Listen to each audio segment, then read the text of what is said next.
मोठी बातमी समोर येते। ज्येष्ठ अभिनेते धर्मेंद्र यांचं निधन झालेलं आहे। मुंबईतल्या ब्रिज कँडी हॉस्पिटलमध्ये त्यांनी अखेरचा श्वास घेतलेला आहे।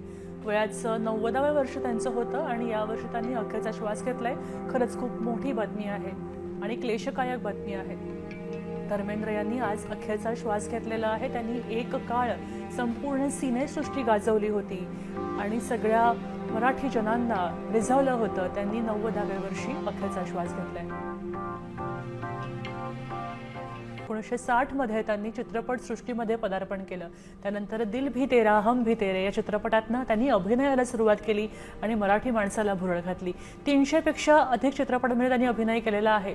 त्यांची कारकीर्द फार मोठी आहे। शोले, चुपके चुपके, सत्यकाम, सुजाता हे त्यांचे अत्यंत गाजलेले चित्रपट आहेत। अनुपमा, आखे आया सावन, झुमके, जुगनू हे चित्रपट सुद्धा तुम्ही पाहिले असतील। 1997 मध्ये फिल्मफेअर जीवनगौरव पुरस्कार त्यांना प्राप्त झाला। त्यानंतर 2004 मध्ये ते पद्मभूषण पुरस्काराने त्यांचा गौरव झाल्याचंही होतं।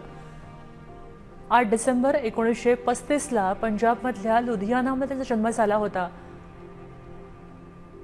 जीवन प्रवास त्यांचा आपण पाहतोय। त्यांचं मूळ नाव आहे धरमसिंग देओल आणि त्यांना धर्मेंद्र या नावानं या संपूर्ण देशाने ओळखलं। लुधियानातल्या सरकारी शाळेमध्ये त्यांचं शिक्षण झालं आणि तिथूनच त्यांच्यामध्ये अभिनयाची आवड सुरू झाली। 19व्या वर्षी प्रकाश कौर यांच्याशी त्यांचं लग्न झालं आणि त्यानंतर 1980 मध्ये हेमा मालिनी यांच्याशी त्यांनी लग्न केलं।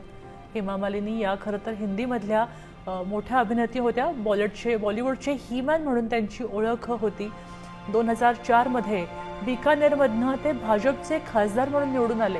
त्यांनी पुढे राजकीय वर्तुळात सुद्धा प्रवेश केला। महाराष्ट्रातील सर्व बातम्यांचे विश्वासार्ह व्यासपीठ सकाळच्या सर्व सोशल मीडिया प्लॅटफॉर्मला लाईक, फॉलो आणि सबस्क्राईब करा। तसंच सर्व नोटिफिकेशनसाठी बेल आयकॉन प्रेस करायला विसरू नका।